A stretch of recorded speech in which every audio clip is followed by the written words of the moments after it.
Yes. Now we're live. Good morning. Welcome to Greencow. It's a beautiful, gloomy, gray, cool day here in Chicago. I think it's actually supposed to be not bad today. It's going to rain, but I think it's supposed to be like 67 or something. Awesome. I think. I don't know. I'm checking my weather now. Okay, then. It's a great day anyway, no matter what the weather is. And we know that 64. if we get a little bit of rain, that means a little more water for the flowers. Mm-hmm. Cool. Remember your umbrella, which I did not do yesterday. Well, so it's Friday, and that means it's Career Chat Day, right? It is Career Chat Day. And as always, we would like you to say hi. Let us know that you're here. If you're watching on the replay, give us a hashtag replay and tell us some good news in your life today. We always like to hear good news posts. So either some good news that you've heard. Thank you. Either some good news that you've heard or some good news Good morning, Dawn. That's in your own life today. We would love to hear that. Good morning, Dawn. Let us know some good news. So you got any good news? You got boats on your shirt. Yeah. I feel a little out of place here. I'm not wearing a green shirt today. But you got boats on your shirt. But there's boats on my shirt. You got to be careful not to get boats on your shirt. So good news. I've been doing a little bit of an experiment with one of the products that Dawn recommends. It's called Deep Blue Rub, I think. And I did something to my shoulder. And so I had been using that and it seemed to help. Okay. And so as an experiment, I stopped using it and it's worse. So that's good news. I feel worse.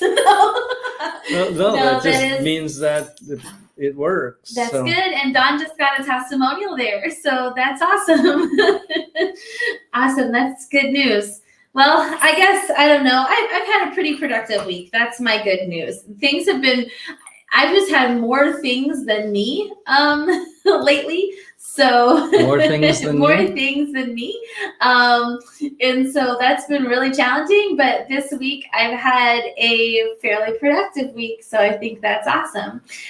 So if you have good news today, we would love to hear your good news. Please share it with us. As always, please say hi. Give us a hashtag replay. Coffee or tea? Let us know what coffee you're drinking this morning because nobody's drinking tea. Everyone's drinking coffee. I am on week 2 of my going to Panera for my coffee subscription, of which I have 3 free months. So now I just have to figure out how to get a 4th free month. But even after that, I think it's only $8.99. We'll be really excited for you to get another free month of all the coffee you can drink. All the coffee you can drink. You can go back every 2 hours and get more coffee. You can also get hot tea, but you can go back every 2 hours and get hot coffee or hot or cold coffee. I always drink iced coffee because even when I'm cold, I'm a little weird. I'm a little strange. No arguments. Just a lot strange. All right. Well, we are doing a Career Chat Friday today. I have a special topic for us to talk about, which I think is important. Important. The most important thing that you will hear today. So make sure you tune in.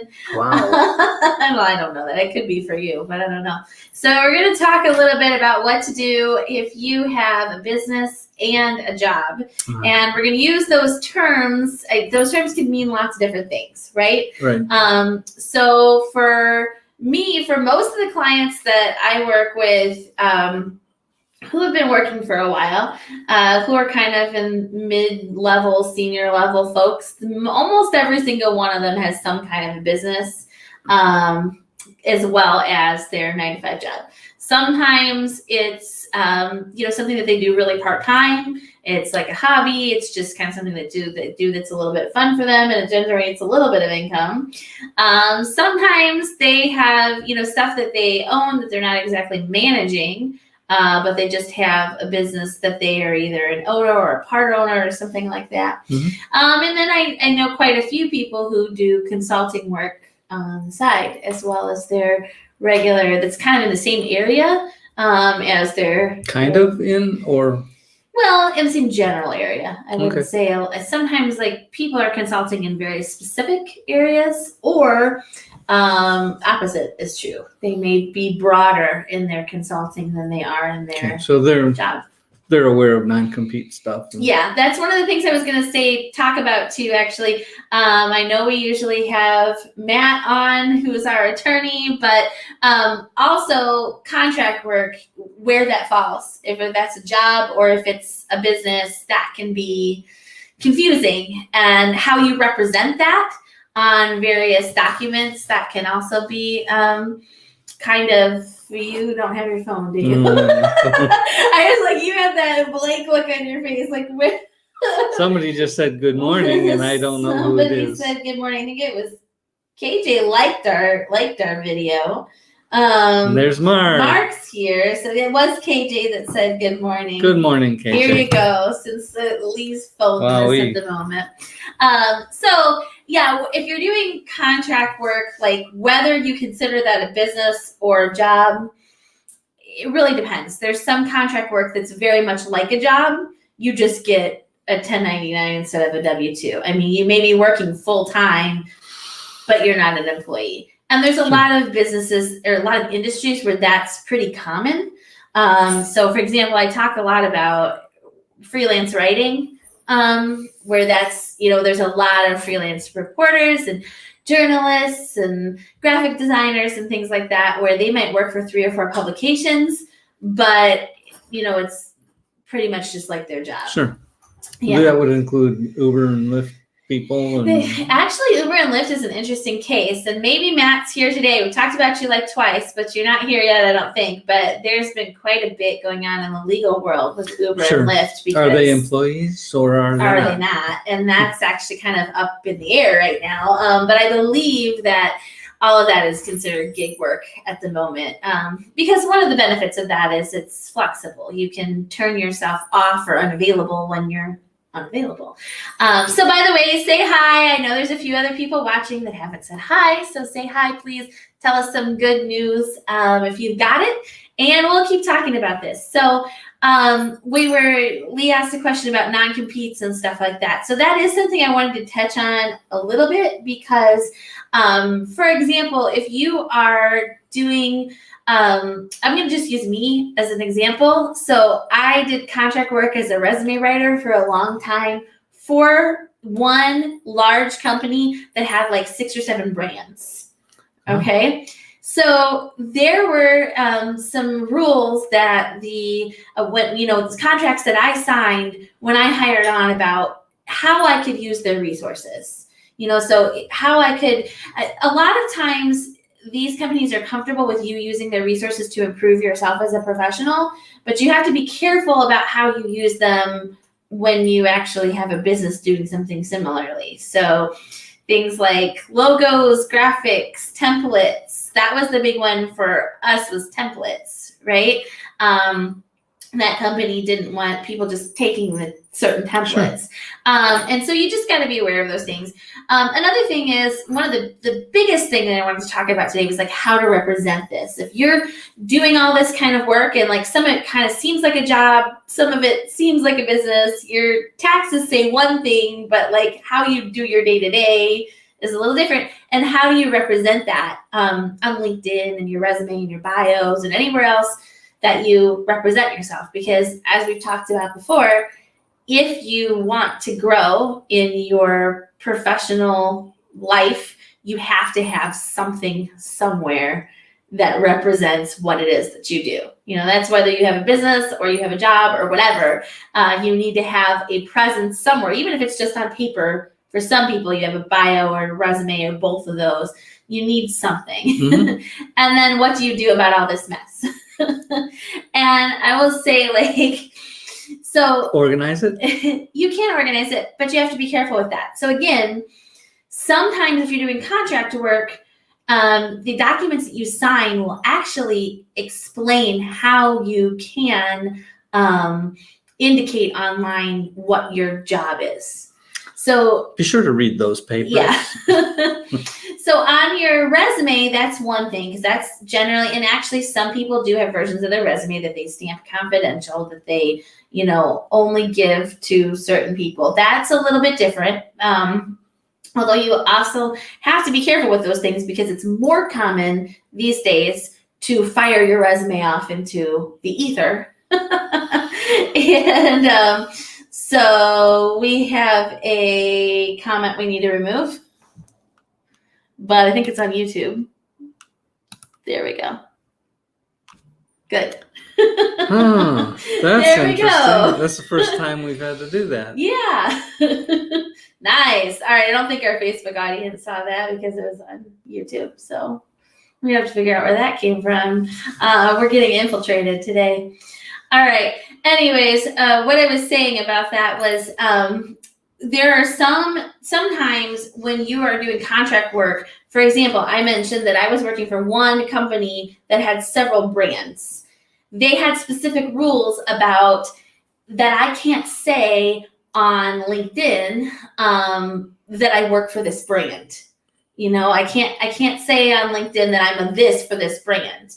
So you have to be careful about that kind of stuff, first and foremost. And I know, like, if Matt were here, he would probably have a little bit more to say about that. Maybe you can touch that on the replay, Matt. But and by the way, if anybody else has questions or thoughts, please throw them in the comments. I'd love to hear what you have to say, especially if you've dealt with this situation before where you've had multiple things and you're trying to represent them effectively. So you mentioned a little bit about non-competes.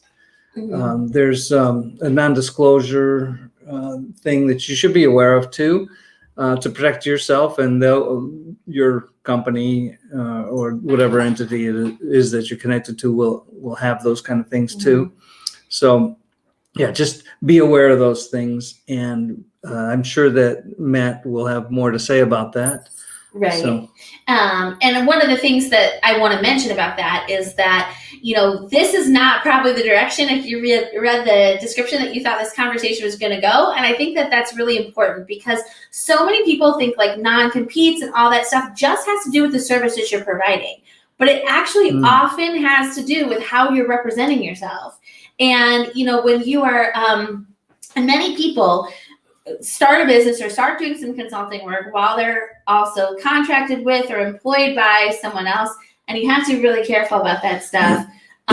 Also, you want to maintain positive relationships with people whenever possible, and some of that stuff can cause issues if you're going online and you're saying, oh, I'm in this at this company and I've been doing this for, you have to be careful about that. If the person that you're working with or for or someone for that company is going to look at that and think that's not accurate, or that's in violation of this, that, or the other. So you got to be careful about that kind of stuff. So that's the first and foremost thing that I say to somebody that's got multiple businesses, or you've got a 9-to-5 job, or you've got contract work in a business, is that you need to be careful about a lot of that.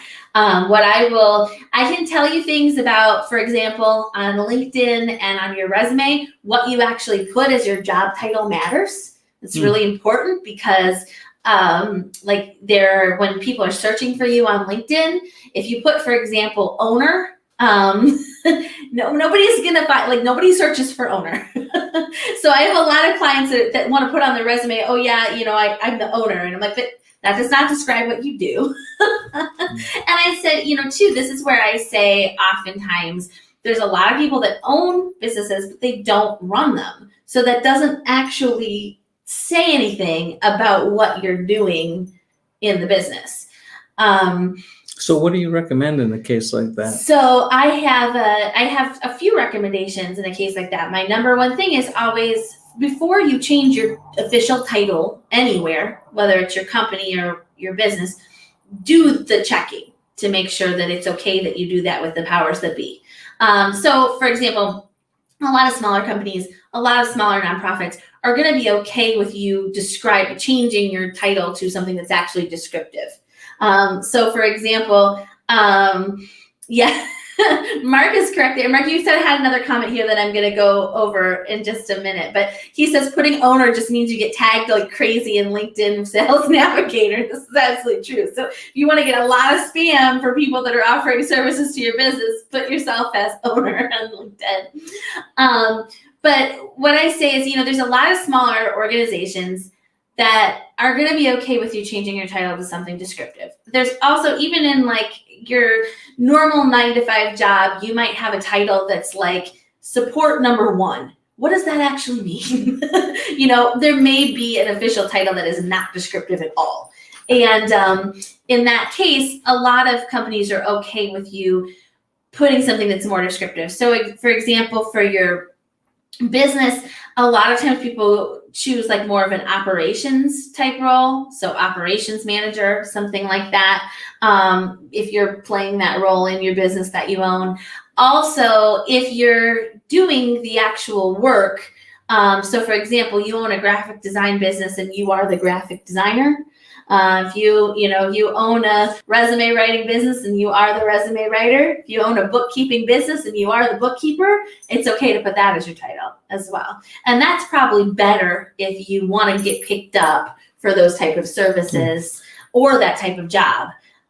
Because if somebody's looking for a graphic designer, they're going to search LinkedIn for graphic designer. Hey, Nicole, thanks for joining us. Hi, Nicole. So it probably wouldn't be appropriate for me to identify myself as the Grand Poobah.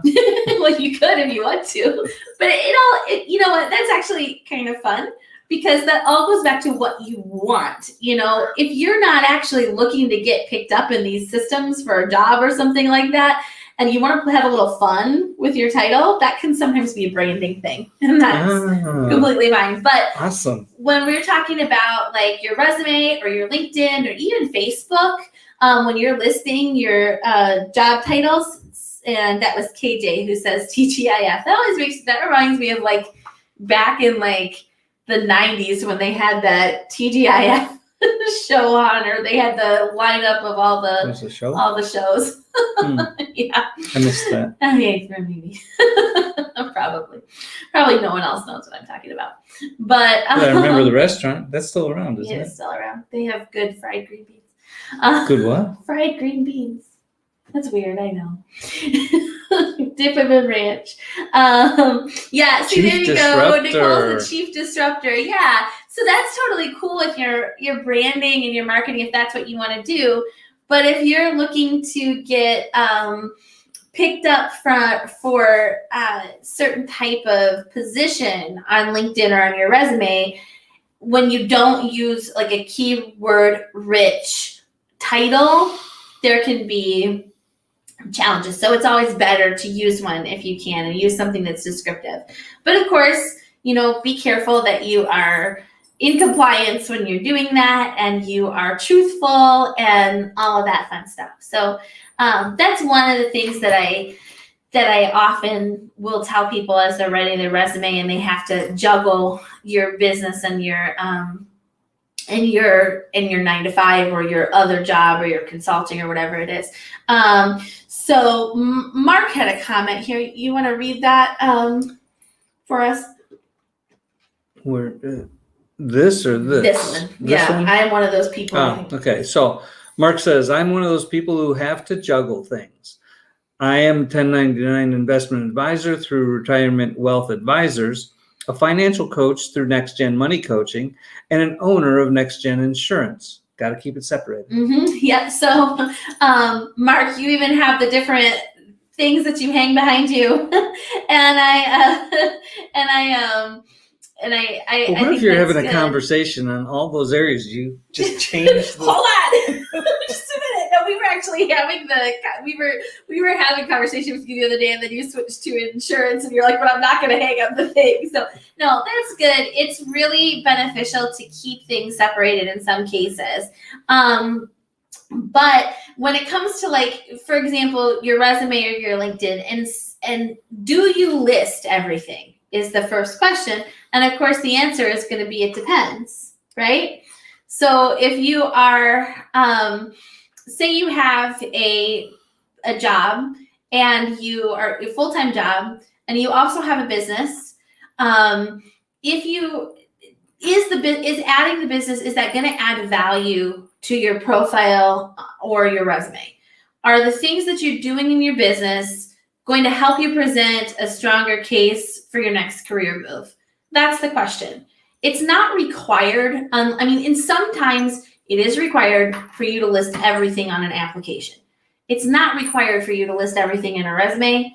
Again, unless there is you get a specific application that says have a resume and you have to list all positions within the last, so many years. And sometimes, especially if it's a highly regulated field, you will get that, or if it's government, where they actually really mean you have to list all of them. In most cases, though, you get to pick and choose. It's how you represent yourself. It's just like we've talked about branding before and how you don't have to list every part of you. Every part of you doesn't have to be part of your personal brand. You don't have to list everything in your career history. I worked at Subway for like 6 months in high school. I don't need to list that on my resume, although there are people that do that. But so whether or not you list the business, and I'm talking right now to people that are working full-time and you have a business on the side of some kind, do you list the business or not? So if the skills that you demonstrate there, if the achievements that you have in that position, if they overlap what's in your job, don't list it. The only reason when you would need to list it is if it complements, if it adds value, if there's something there in the business that is going to fill a gap of some kind on your resume or LinkedIn or bio or wherever you're representing yourself. Now, I would say we are you need to the reason that you want to do that, you don't want to list it, is because a lot of times employers will look at a side business negatively because they'll think that it's a distraction, or you're just trying to make enough money so you can leave. I think I mentioned in this show before that I've actually had clients that have that have had interviews where they've specifically been asked how much time they spend consulting. So you have to be careful about that. But also, just because it's really important that when you are looking for a job, it's clear. Your experience is clear. What you do is clear. It's not foggy. It's not like I have so many things going on, because people need to be able to look at your LinkedIn or your resume or your bio and get a quick understanding of what it is that you do and how it could add value to their company. So in that case, I say don't list it unless it could add value. But that's specifically for those people who are looking for another full-time job. Okay. Nicole has a question. How many Greencow members or entrepreneurs are looking for positions? Mm-hmm. When you say positions, I'm assuming that means job type thing, right? Yeah. Do we know the answer to that? I know there are several. Yeah. So really what we do at Greencow is we are focused on both career and business. So we have a pretty good section of our audience. I would say within our recent members, we've had a lot more recently who are looking specifically to grow in their profession and they're looking for actual jobs. So I would say it's probably half and half at this point. You think so? Yeah, I would say it's half and half at this point. We tend to have more participation from our business owners. We have a lot more. If you look at today, yeah. And we have a lot more I'm listening in the car or at work from our folks who are looking for actual jobs. So hopefully that answers your question. But let's move on to Mark says he can't think about TGIF without thinking about the Full House theme song. So there you go. Nicole followed up with if there are people out there looking for positions, is there a list of people looking? Because she has a hiring plan in the next 90 days, but she could certainly look here first. Sure. So, what I suggest, Well, go ahead. Okay, sorry. Go ahead. What did you suggest? I was going to suggest that you promote this hiring that you're going to do in the Serving and Succeeding group, because there could be I think it's a little heavier on the entrepreneur side, but it could be. Yeah, the close more to half recent and half. ones have been mostly a lot of job seekers. It would be fantastic to pick someone from the community, Mhm. potentially. I can't imagine what a drawback would be, but yeah. So here's what I want to say about that. Of course, you are welcome to list jobs in Serving and Succeeding. We are going to, as we're doing Promotion Friday, which we have to put up today, but in addition to Promotion Friday, we are going to be rolling out soon a specific day dedicated to our job seekers. That's going to be like Connection Tuesday or something, where they can post the type of job they're looking for, or where they'd like to make connections professionally, or what industry and things like that. So it's kind of like they can promote themselves in that way.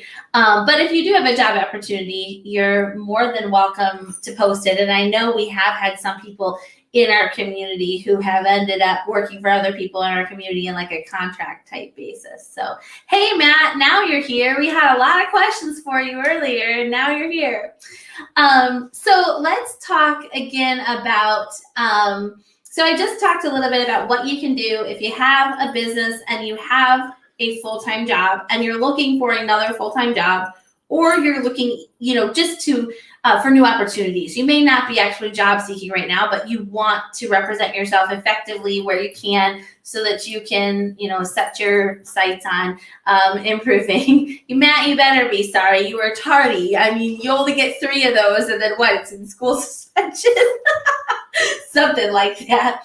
So now I want to talk a little bit more to people who are mostly, they mostly have a business, and then you might have like some part-time work or some part-time contracts. So your goal is mostly to grow your business, but you're also doing some work or contract work on a regular basis, because right now you need that to supplement the business income. Does that make sense? Mm-hmm. So, okay.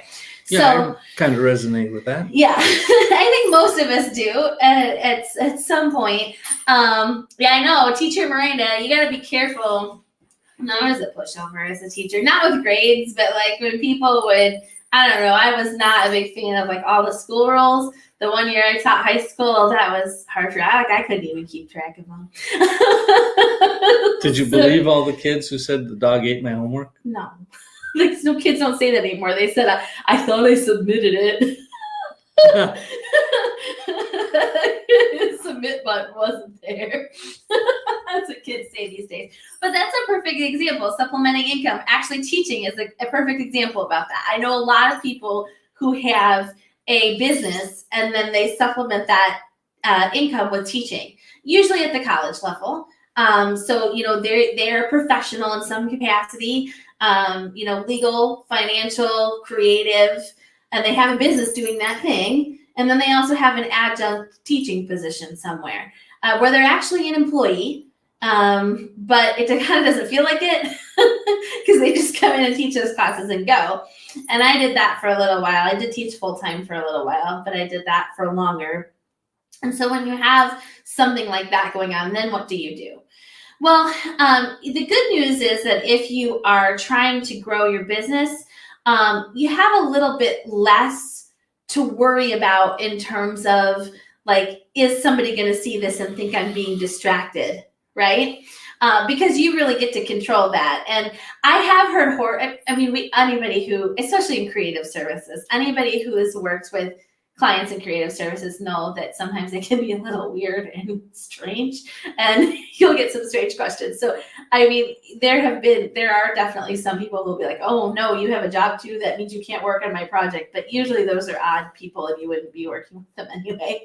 But so that's the good news there. You still have to but you still have to think about the legal stuff that we mentioned. And so maybe Matt, now you can talk a little bit about that. We were talking before about, just being careful that you thinking about like non-competes and non-disclosure and stuff like that when you're listing your experience on LinkedIn, on your resume, or anywhere that's going to be public or bio. So one of the things I'll say there is, you don't have to be so concerned about an employer seeing this and, fearing that you're not going to have time for the job, because any job that you would probably be looking for is part-time anyway. And so they know that you're going to have other work, because people can't live off of part-time jobs generally. Well, I guess it depends on the part-time job. Yeah, I mean, but yeah, unless they're going to pay you $1 million for an hour of work and say this is all you can do, and I think most of us maybe would take that. I don't know. Yeah. Depends on the work. But so in that case, that's a benefit of that. So in that situation, the biggest issue is just making sure that you, like Mark said earlier, you take you have a strategy for whether you're combining things or leaving them separated. Right. And does it make sense to mention, everything on LinkedIn? Or does it make sense to mention everything on a resume or a bio? Or are you specifically choosing to leave off, your a certain business Subway that job. you have, or your Subway job, or something like that? And that goes back to your branding. So when you are a business owner mostly focused on growing your business, what you have to think about first is your business's branding. And whether you're 9 to 5 or you're 9 to 2 or you're sometimes contract work that you're doing to supplement that, whether that's helping or hurting your branding. Does that make sense? Yeah, absolutely. Yeah. It does to me. And if anybody has any questions about any of this, feel free to say something and ask for clarification, whatever. I do that from time to time just because I need clarification. So and sometimes that can be a little confusing, but some of these things are a little confusing. But it really makes a lot of sense to, and it's very important to think strategically about how you're representing these various areas of your professional life. So let me give you another example.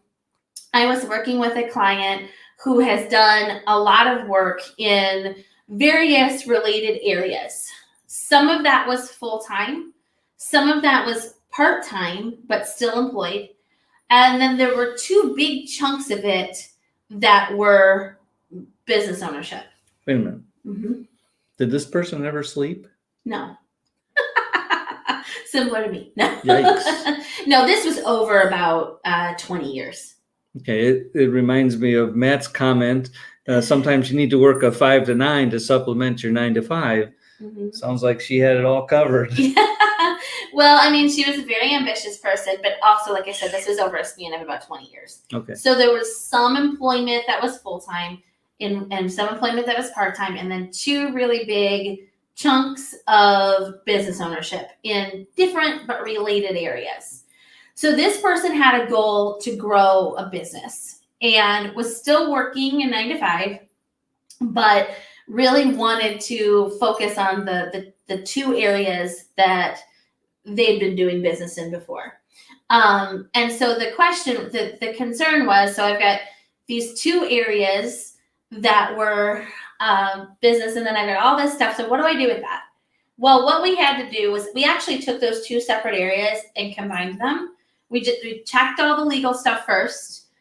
She was a sole proprietor at one point. The other time she had an LLC, but we could represent it on her resume in a way that made sense. There was some overlapping times, so it wasn't misrepresenting the amount of experience that they had. So we kind of checked all the boxes there, and then we're able to combine the 2 business owning experiences because those were very related fields and write the narrative under that one area. And then we pared down a lot of the old employment, but we kept it there because it was all relevant and there were some credentials that were earned and things like that within these fields. So that's how we handled that. But every situation is going to be a little different there. But just think about, so if this person were applying for a job, we probably wouldn't have, we would actually have probably taken off all of the business ownership because she had employment to cover the entire time. We probably would have taken all that off. It wasn't super relevant. But because she was actually wanting to grow the business, we focused on that and pared down the other stuff. So Okay, just makes see sense. how, you really, if you're looking for a job, you have to think about what the employer's thinking. If you're looking for to grow your business, you have to think about what your potential clients are thinking. And that's what changes how you represent yourself, either online or resume or wherever. Yeah. So in your scenario where she's trying to concentrate on building her business, Matt's comment is relevant. It says the biggest problem is that if you have agreed to confidentiality, you can't say, I help so-and-so do this in their business when you were an employee or just a contractor for the company that actually had privity of contract with so-and-so company. So pay attention to that stuff. And you, in this example, you downplayed the employee part, right? which is and we focus what on you have to do. Yeah, and so let's talk about that for a minute. And Matt, please feel free to jump in with any relevant details here, because one of the questions I get a lot from people that are in highly regulated fields or high confidentiality fields is that I need to, because I'll say, I said it in my live video yesterday for interviews, I'm going to say the same is true about resumes and LinkedIn. Storytelling is super important. You have to be able to. Once upon a time. Yeah, that kind of bedtime story. No, your resume and your LinkedIn and all that should not make people fall asleep. It is not a bedtime story. But what if storytelling, your business is all about helping people sleep? well, then you could probably make a lot of money, because right now that's a whole thing. Okay, sorry for the interruption. But so storytelling is really important. What I mean by that is not once upon a time, but that whenever you are representing yourself and what you've done, a lot of people tend to gravitate towards, these were my responsibilities, these were my job duties, this is what I did in my business as far as my day-to-day. And it's looking like, okay, so I reviewed contracts and I reached out to clients, and all that stuff is so broad and vague that we don't really know what you actually did. So number two, you can say you're skilled in anything and there's nothing there to back that up. Like, oh yeah, I have awesome communication skills. And then people say that on a resume, like self-certified, like, okay. You really need to get, but here's the thing, that was a resume 30 years ago. You didn't need to list, you just needed to list the title and where you worked and some of the things you're responsible for. But things have changed so much. So anywhere, whether it's a sales presentation or a resume or your LinkedIn or your Facebook, giving specific examples of how you've helped people is super important. So I'll say that, and then I'll have somebody come in like Matt and say, how do I do that? Like, because Matt's saying, you can't say, and this person will say, oh, I can't say I helped so-and-so because I'm going to get in trouble for that. Well, one of the things that I teach people to do is to get specific about your part without getting specific about what, who the client was and what the work actually was. So depending on what is in the contract, and of course, that's where Matt can come and help. But this, depending on what's actually in the contract, sometimes you can say things like you wrote marketing pieces that increased conversion for a small accounting firm. Okay. Sometimes you can say that. Sometimes you can't go into what kind of job it was. So you can say it was small or medium or large.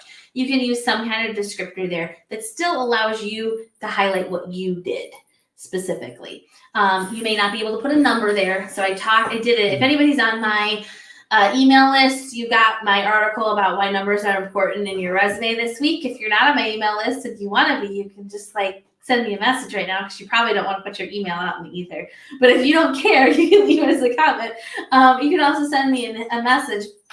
But I wrote an article this week about why numbers are important, because they are. If you have numbers on your resume, a little less on your LinkedIn, although it's still helpful, but people are often sensitive about putting specific information on their LinkedIn. But if you have numbers, it's specific. And when an achievement is quantifiable, it has a little bit more weight to it. But so you might not be able to put a number there, but oftentimes you can say that you helped a certain type of firm, small, international, 3-state, these are kind of things that we can use. 100 employees, stuff like that. We can sometimes use those descriptors to be able to get around I can't say this or that, the other. Of course, I have ways that I can help you do that as a resume writer and a career coach, but you always need to double check with your contracts and your legal representation to make sure that that's okay. I can give you, once I know that, I can give you suggestions, but I always want to say, that to be careful, but there are ways around it. Just saying I'm in a highly regulated field or I deal with private information is not a cop out to I can't represent my skills effectively, because there are ways that you can do it. Trust me. Sure. All right. Do we have some comments come in here? So how do you feel about Matt's comment here? Putting on something that you increased revenue by over 53% in less than 8 months for 3 of the top insurance companies. I guess it wasn't the 3 top insurance companies, it was 3 of the top insurance companies. Yeah, there you go. So Matt's multi-state organization, Fortune 500 companies, international corporations. You got the lingo.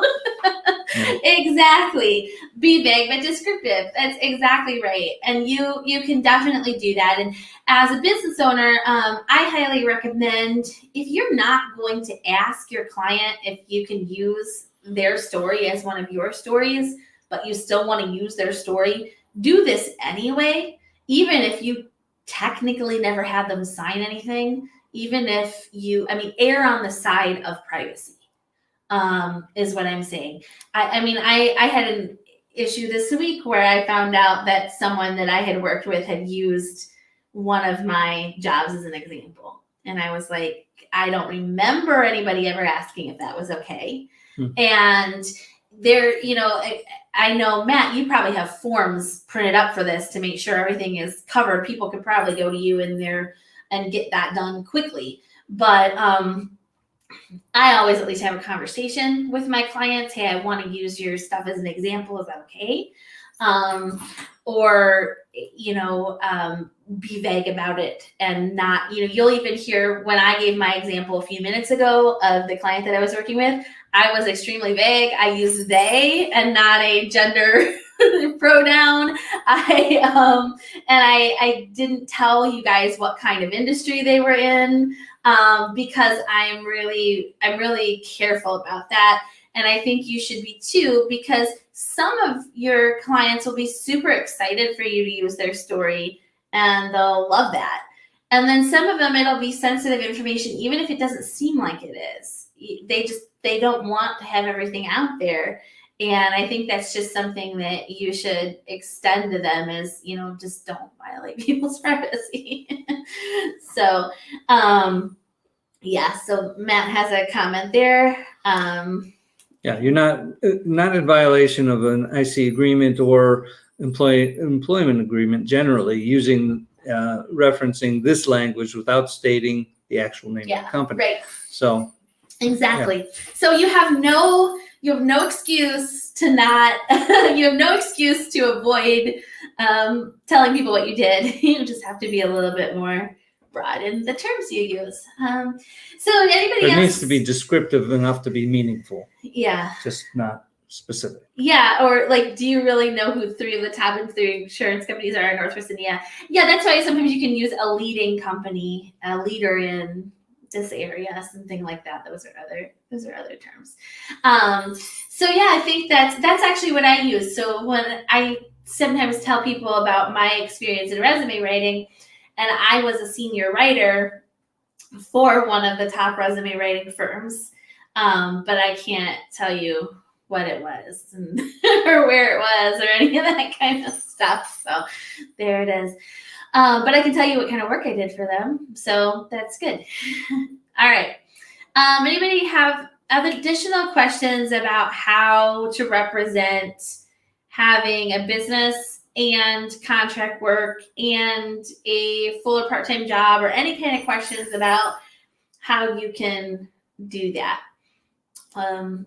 If you have them, throw them in the chat. If you don't, I'll just kind of say that in general, the overall point to all of this is that in addition to being compliant with whatever legal requirements are there, which is of course of the utmost importance, it needs to be clear, simple, and compelling. When you tell your story, whether you're telling it to an employer or you're telling it to a potential client, you need to highlight the things that you can do for them in a clear, succinct, and interesting way. I mean, so many people, when they come to do this, whether they're writing the bio for their business page or they're writing a resume, are just listing everything. And here's the thing that I say to resume clients specifically is, if you don't, if you allow someone to read a document like a resume with all this information, they're going to come to a conclusion. They're going to have a picture of you. But it's better if you can tell them what the picture they should have at the beginning. Explain who you are first. Don't let them jump to the conclusion that they want to jump to. Explain, give them who you are. How do you do that? How do you do that? Well, tell them. Okay. So start off by saying, this is my title. And then in your little bio, you can talk about all the pieces and how they help you do that title or how they add up to that title. Tell them who you are. If you're just listing skills and experience and projects and things like that, they're just going to read it and form a conclusion. It's not probably going to be the same one that you would have had them form on your own. When a lot of times I'll tell people that, like, you need a thesis statement. See, this is Teacher Miranda again. You need a thesis statement for whatever kind of document you're creating. You need to tell people what to think, because then all you have to do is prove it. But if you're just like listing facts, they're going to come up with a picture of who you are, and it's not going to be the same. Right, absolutely. So finally, Matt has a good comment here. If you've signed an IC agreement or employment agreement with a former employer and are worried about what you can or cannot do, feel free to direct message him. He has personally dealt with this for his own career and for many others. So if you're watching this, you're very fortunate to be in a group that has a participating attorney who knows something. He has good experience. So take advantage of that. That's what we do here, is we help people connect with people who can help them. Yeah. So do that, and that would be a good thing. All right. Well, we are over time, as we typically are. So I'm going to get out here and post our Promotion Friday post so that people can actually start promoting. Nice. Well, thank you all for being here. Thank you for commenting. Some good comments, and you did an awesome job of teaching today. I don't know. It's really good. Every time I am here, I learn something. So that's good. Well, if you guys have more questions about this or other topics, you can use the link in the description to schedule a time to talk with us. Anybody who's seeing this, you got business questions, you've got career questions, we'd love to talk with you and learn more about it. And then, of course, if you want to be one of our sponsors, there's a link for that too. You can get your lovely face and or logo behind us. And this is something that we run during all of our programming. And so we're even starting to run it during our individual programming. Right. So the YouTube and Facebook for now. We're looking to add LinkedIn. And you guys will be getting some info about our YouTube pretty soon. So, yeah. Yes, Matt, you have to stay after to watch the blackboards, which don't exist anymore because everything's a smart board, or at least a whiteboard, but most things you don't are have to watch that? Yeah, you might not want to do that. You guys remember when there used to be blackboards and like whatever they used to clean the blackboards just have that blackboard cleaning smell? You guys remember that? It was like, no, it was just water. There was like a solution of some kind when I was in school. That was an upgrade. I don't know. Maybe it did something to my brain because obviously I have challenges here. Okay. Thank you again for being here. Make this a great day. Do something really nice for somebody else and a whole bunch of people if you have the resources. and we will talk to you soon. On Monday. We will see you Monday. Okay. All right. Bye. Bye.